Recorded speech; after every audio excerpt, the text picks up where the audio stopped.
Jangan lupa subscribe, like, komen dan share. Allahumma barik lana fi Rajab wa Syabana wa balighna Ramadana wa hasil maqasidana.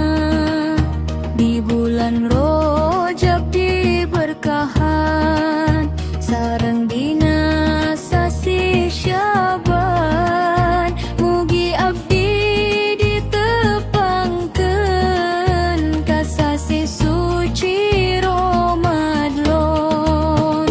Hasilkeun maksad sadaya, digampilkeun urusana, saring dipanjangkeun yuswa